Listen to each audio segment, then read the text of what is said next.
alphas, our hearts still lie with the original Derek L.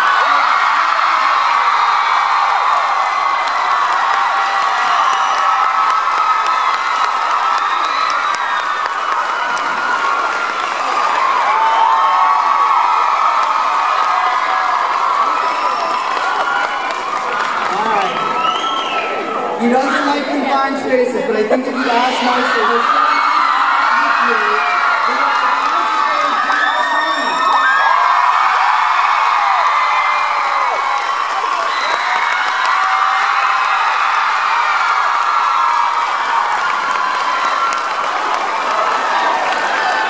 And last but by no means least, we have the newest members of Teen Wolf, the shirtless wonder twin powers of Aiden and Ethan.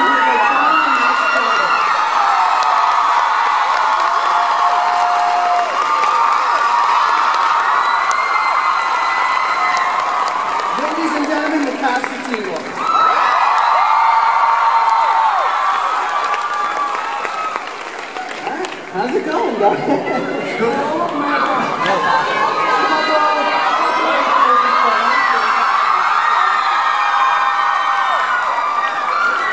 Alright, so first things first, Jeff. Coming into season 3, what was it you wanted to accomplish with the first handful of episodes? We definitely wanted to premiere in a big way. It was nice to see the ratings go up, but it was also nice to introduce a lot of new characters, the alphas, especially our twins here. Hey! Terrell and Henry and Brian Patrick Wade. We wanted to bring out new characters, but also bring you back to all the characters you love, like Scott and Styles and Lydia. But it's nice to actually be here. We were in a lot smaller room. So in Monday's episode, you guys broached and introduced the idea of the true alpha. Talk a little bit about what the true alpha signifies, Jeff. Well, for us, we wanted to do a story where we were bringing Scott McCall's character up. We had talked a long time in the writer's room about, is Scott McCall, is he like Neo? Is he a chosen one? Or is he more like Frodo? What? And Neo? No, you're Frodo. What? The idea was that what if a beta could rise to an alpha purely on the merit of their own character? And the idea is that Scott is such a good person, and he has such strong will that he does not need to steal the power from anyone, that he can become it on his own. Which I think is actually a pretty good message for our teenage audience as well, is that the merit of your character can help you rise. And I can say that honestly about the whole cast, is that I think they've become sort of superstars, and it's nice to be at this table with such nice people. Rosie, what do you think about the idea of true alpha? Are you glad Scott doesn't have to kill anyone to become that? I think that is awesome, because it goes with everything who I think Scott is. I think Scott is a great person inside and out, and I'm so happy that I get to play that true alpha. We've seen the alpha before, we've seen the evil alpha, and we know how they get their power, and it's just really cool to do another take on the alpha mentality. Absolutely. So yeah, it's really fun to play, and I thank you, man. Thank you for writing. I'd say sometimes it's harder to play the hero in a story. It can be a lot easier to play the bad guy, the villain, or even the funny sidekick, the funny best friend. You hear that, guys?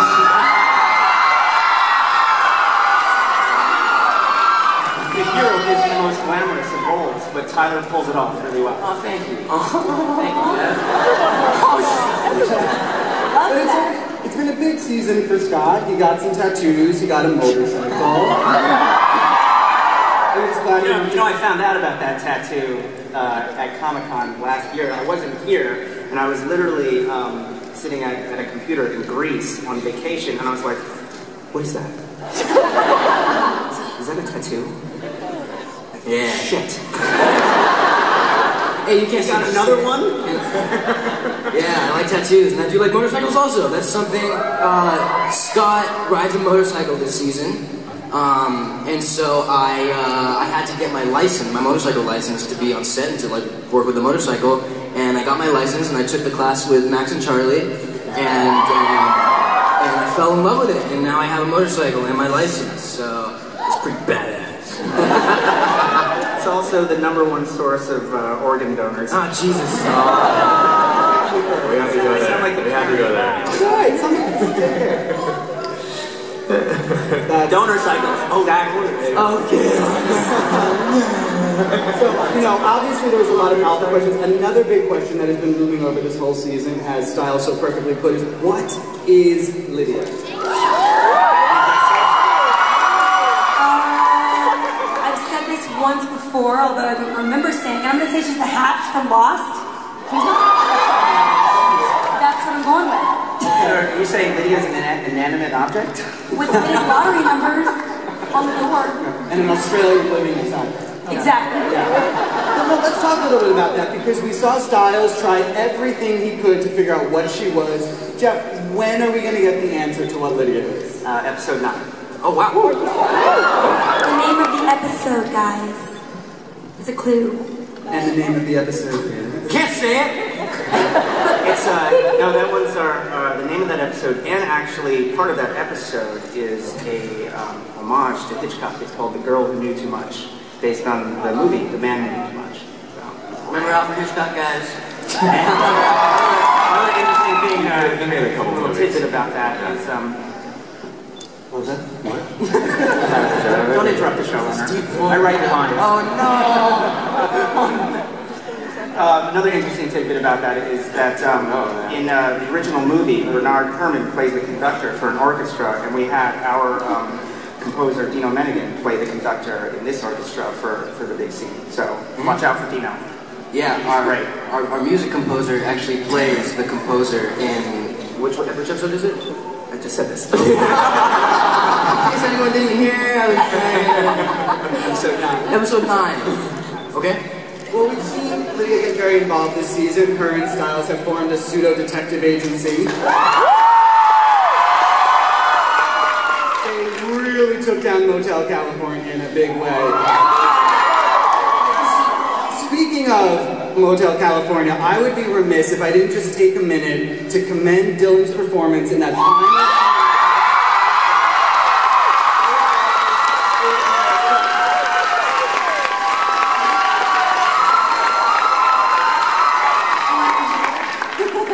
Dylan, what did you like about what that scene meant for Styles? For Styles, the character? What a stupid night, man. Get me off the panel. You and Scott, that emotional moment. Yeah, I guess I always answered it as myself, because it was like that was such a Dylan Tyler moment, kind of first for us, you know.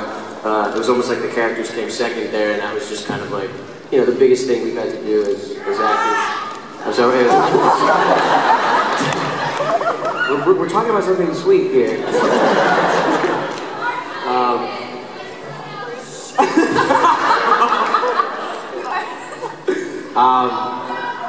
You were saying? Thanks. That's like a big Hallmark card. He lost his train of thought, guys.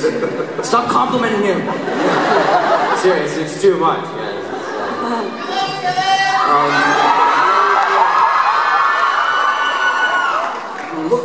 Let me ask you this, Jeff, because when this whole season first started and there was sacrifices going on, Styles was the one who sort of put together that virgins were being sacrificed, and he was very concerned about his safety in the world of Beacon Hills. I feel like we're not addressing the fact that someone needs to have sex with Styles.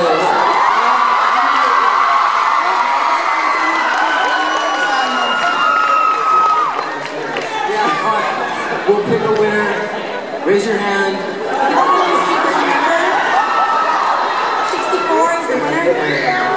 No, but seriously, let's talk about, I mean, is this still a factor in the world of Teen Wolf, that there are these sacrifices going on, and it should be a concern for anyone who hasn't been there yet? Well, I would say that the virgin sacrifices are over. The question of Styles' virginity, though, has yet to be answered, and will be answered, actually, in an upcoming episode. Are you serious?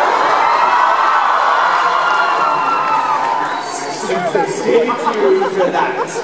But you know, it's also been an incredible season for Allison, I have to say. I love that she has taken the darkness she's sort of fallen into in season 2 and turned it into strength. We've seen a newly committed Allison, and Crystal, I would love to know what you've enjoyed about her journey in the first half of season 3. Thank you, Jeff, for doing that. I think I had a lot to play with, and it's really fun as an actor to do that. But I think I enjoyed finding part of her mom in her. She was, she's kind of crazy, and and Edie came back for a little bit, and so we chatted about our relationship and stuff. And I think that was fun for me to find those two things, like her mom and her dad, and what part she gets out of each of them. So. Absolutely. Yeah. And there was a great moment. I like that you've done a really good job as a group in sort of keeping Scott and Allison apart and yet not separating them. I mean, how it's important that although they're not together, they still continue to have a relationship this season, Jeff. It's very important, and I think it's that feeling of first love that connects them and will probably connect them for the rest of their lives. We all have people like that in our life, and I think they're great together, and there's even in the closet scene. It's actually a scene I planned on writing before we'd written a single script for the season. I just thought of this moment where they could connect. But they have such chemistry together, and they're so good together, and they're funny, and it's those kinds of moments of when you break up, but you remember that you're good together.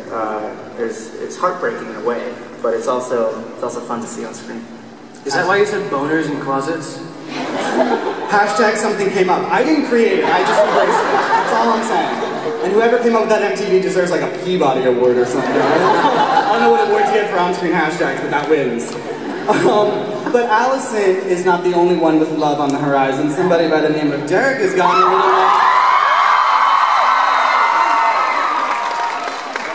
I was so caught off guard by how quickly I shipped you and Mrs. Blake. I mean, I feel like everything about Derek has been strength and power and alpha, and this was such a vulnerable, sensitive side. Was that exciting for you to bring in this year? Actually, for me, that is like the most exciting thing about season 3. I would say, I think the biggest fear about being on a show is kind of getting stuck in a rut and feeling like you're doing the same thing over and over again. Jeff has done a great job with all of our characters. Giving us like something new to play with. Yeah, he's good. He gives us something new to play with, I think, every season. So for me this year, exploring different sides of Derek and that more vulnerable side, and finding out a little bit more about Derek and his past in this season has been something really fun to kind of play with. So hopefully everybody's enjoying it. Speaking of Derek's past, Jeff, Monday is a huge Derek flashback episode. What can you tell the people to expect on Monday? We're really proud of this episode. It's one of the most different of our episodes that we've done, and we've taken a lot of experiments, done a lot of experiments this season with like timeline, with episode 5, which was sort of our Pulp Fiction-y timeline episode, episode 6, which was very much a bottle episode and kind of homage to The Shining a little bit. But this flashback episode that takes us back to Derek's past is we're really proud of it. And my editor, one of my editors, Dave Fleming, did an amazing job with both the music and the pace of the story. And you get to a lot of insight into the Hale family. A lot of questions are answered, especially the question about the color of a werewolf's eyes. So you're going to learn why Derek's eyes are blue and not yellow. Tyler's like Scott's.